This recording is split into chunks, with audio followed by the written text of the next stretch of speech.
but Kyle says it's not too bad, but it definitely feels tighter since that contact. Well, and then if you want to watch another interesting moment, watch Casey Kane as we ride on board with Tony Stewart. Well, you think this isn't the challenge. You can see he had his right sides in that really dark ball. Looked like where the rubber's really building up, which made the car take off up the racetrack. Nice save. Meanwhile, Jimmy Johnson continues to lead, but his lead's down to 2.8 seconds. He's gotten around Travis Kvapil again. There is second place.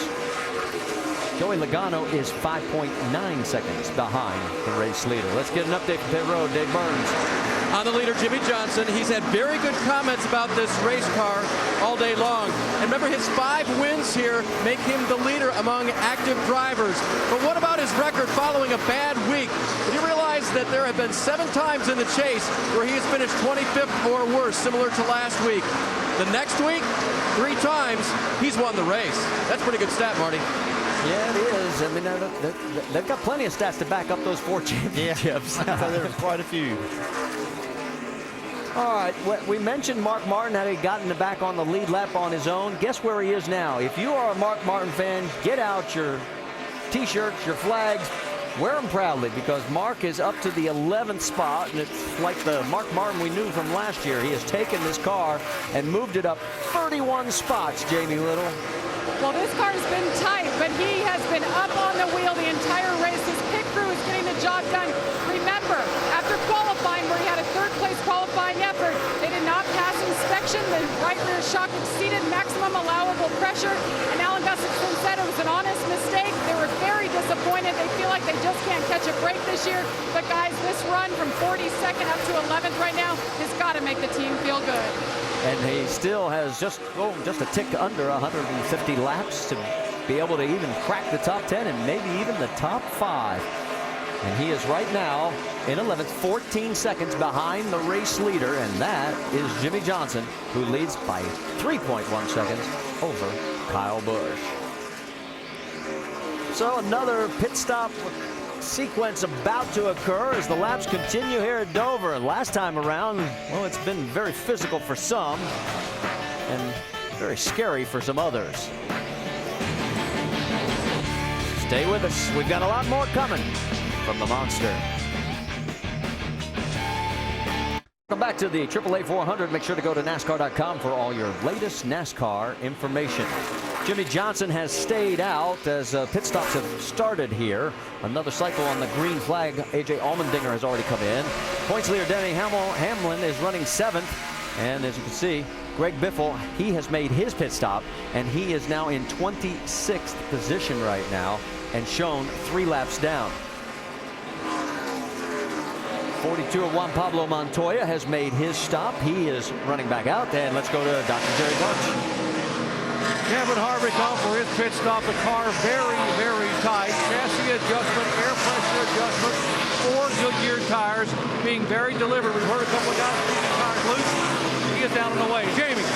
And his teammate Jeff Burton says he's a little free on entry, a little tight on exit. No changes, 4 tires for the 31. Vince? The 18 of Kyle Busch, they talked about making a wedge adjustment depending on how that right front fender was, but they said the fender's not bad, so they're going to just make air pressure adjustment in both front tires for Kyle Busch. 4 fresh Goodyears for Kyle in the 18. There's the 11 of Denny Hamlin. Hamlin has been battling a loose in-car throughout much of the day. 4 fresh tires for Hamlin and an air pressure adjustment as well, but he's been in the top 10. That would be a victory if they could finish there. Jimmy Johnson now making his way down pit road, and Carl Edwards is behind him. Getting to pit road. All right, bud. Let's send it to Dave Burns. Now, Jimmy Johnson said, I had to get into the corner softer, so in essence, I backed up the center of the corner, and that made it just a little bit tight for me. But the exit was very good, so what they're going to do is, it appears it's going to be track bar. They talked about taking a spring rubber out as well, but that's interesting. Changing his line changed the way that they had to make their adjustments. The 99 of Carl Edwards is in as well. His car was looser this run. They talked about a 1/4 pound of air pressure and a wedge adjustment for Carl. All right, Dave, as they finish up on the work on Carl Edwards, looking down pit road, Kurt Busch is also coming down. You see him at the top portion of your screen. David Reagan right out in front of him. Regan Smith, who just celebrated his 27th birthday, and He had a penalty that he had to serve. He was speeding on pit road, and unfortunately, that is going to be a problem because he just got busted again. He sped on his pass-through. Let's get the update on the two, Dave. Kurt Busch is recovering somewhat from that pit road speeding penalty. Loose everywhere was the car. He picked up about 5 or 6 positions on that run. They make a track bar adjustment and air pressure adjustment for Kurt. And you see the 48 of Jimmy Johnson going around Clint Boyer. Boyer, 27th spot right now, 3 laps down. His chase hopes are dwindling quickly. Other chasers that are in a bit of a bind, well, Greg Biffle's in 22nd, 1 lap down. Matt Kenseth, 20th, 1 lap down here at Dover. Back at the Monster Mile, just finished a set of green flag pit stops, and Jimmy Johnson has the lead over Kyle Busch. It was a 4.4 second lead before the stops. Now it's just a 1.3 second lead. And most of the difference can be accounted for when Jimmy Johnson came onto pit road. He had some troubles getting onto this pit lane. Now watch Jimmy here, and look as he crosses the first commitment line, how much he slows down. In the pit studio with Rusty and Brad, and what this really goes to is how the pit road timing lines work. Listen to the audio on his car, and then we'll talk a little bit more about that as we ride with Jimmy. Listen.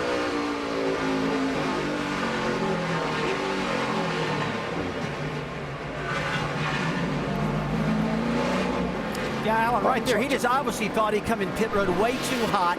He slowed down so he wouldn't get a speeding penalty, but obviously slowed down just a little bit too much, and he lost all that time on pit road, almost 3 seconds. But the good thing is he's flat flying on the racetrack right now. He's by far the quickest car at the moment. I guess my theory, I got one of 2 theories. Either he thought he was too fast and had to slow down and stretch that time out between the first 2 timing lines, or he had trouble finding the gear he needed to for his pit road speed. Just listening to that engine sound? Yeah, I believe it was your first theory there. I think he was just concerned about speeding, making sure he was going to be correct in the zones, slow enough in the zones, and just got on the brakes and loaded up a little bit too hard. All right, well, Jimmy's driving away from second place now. Lap time's looking good, and Johnson almost now back up to a 2-second lead. Let's go up to speed with Pepsi. Dave, what are they saying in the leader's pit? Well, Alan, I talked this morning to Chad Knaus about Jimmy's strength here, why he's good here. And Chad goes, you know, contrary to popular belief, concrete really does change a lot over the course of the day. Jimmy's very adaptable, and that helps us. Remember my report on the last pit stop. Jimmy had backed up his entry a little bit, so it changed the center of the corner. So that changed the way they were working on the car. Adapting to this track, and maybe if he can adapt to his pit road entry, he can win this thing, Vince.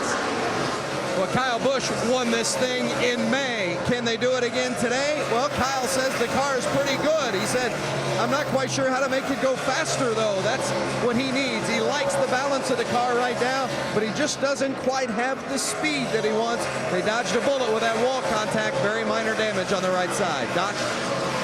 What a difference a year makes for Joey Logano. A year ago, he was rolling his Joe Gibbs Racing Toyota over off of turn 3.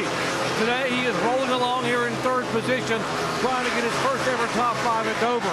Last pit stop, half around the wedge, half around down the track bar. The car had been loose, now is much, much better. Dave.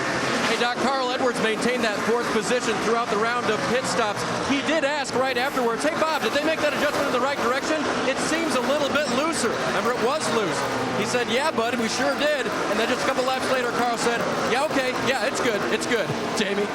This 31 team, Jeff Burton, feels like they found something last weekend at Loudon. They said they were lacking speed. Well, they found it, ran top 5 until they ran out of fuel at the end. This week, they unloaded with that speed. He qualified 27th, but the car is showing what it's capable of. He's worked his way up to 5th. Doc? Jeff Gordon is back in 6th position. Now, although he is a 4-time winner here, when I asked this crew before the race, how would you rank Dover among the 10 chase races in terms of best or worst racetracks? They said it's absolutely our worst track. We've had this one circled since May. We don't run well here. If we can walk away with a top 10 finish, we'll be very, very happy.